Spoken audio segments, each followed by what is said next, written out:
Madame, Monsieur, bonjour, très heureuse de vous retrouver pour cette nouvelle semaine de JT. On découvre tout de suite les titres à la une de ce lundi 21 mars.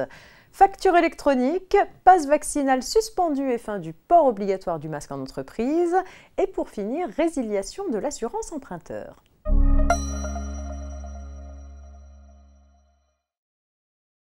L'ordonnance 2021-1190 du 15 septembre 2021 prévoit une obligation de réception des factures électroniques à compter du 1er juillet 2024 pour toutes les entreprises et une obligation d'émission des factures par voie électronique et de transmission de données de transaction de manière progressive entre 2024 et 2026 selon la taille des entreprises.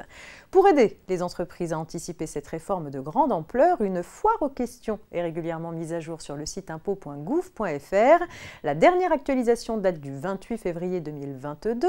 L'une des questions concerne la possibilité pour une TPE-PME d'anticiper l'obligation d'émettre des factures électroniques avant l'échéance du 1er janvier 2026, dès lors qu'elle respecte bien les modalités prescrites et passe nécessairement par l'intermédiaire d'une plateforme partenaire.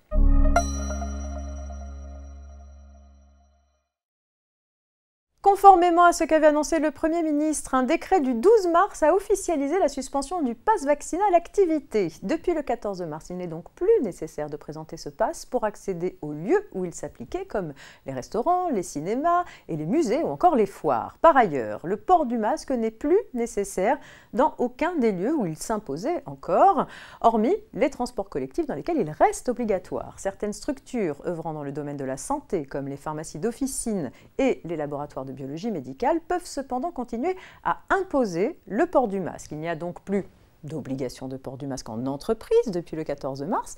Quant à savoir si un employeur est en mesure de continuer à l'imposer en dehors des exceptions précitées, la question reste ouverte. Enfin, le décret du 12 mars suspend le mécanisme d'amende administrative mis en place en début d'année pour sanctionner les entreprises plaçant leurs salariés dans une situation dangereuse résultant d'un risque d'exposition au Covid-19.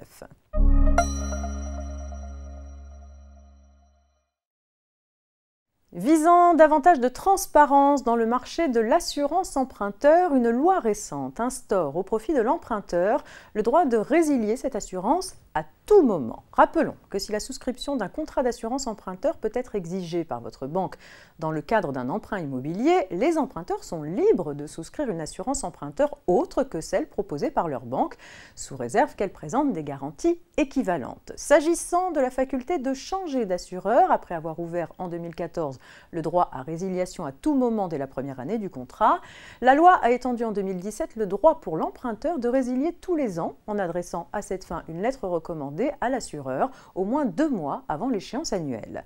À l'avenir, les personnes qui ont contracté un prêt immobilier auront la possibilité de résilier, donc de changer à tout moment et sans frais leur assurance emprunteur. La mesure s'appliquera aux nouvelles offres de prêts émises à compter du 1er juin 2022 et à partir du 1er septembre 2022 pour les contrats d'assurance en cours. Chaque année, les assureurs devront informer leur assuré de ce droit de résiliation et des modalités à respecter pour l'exercer. Fin de ce JT, je vous souhaite un excellent début de semaine. À demain.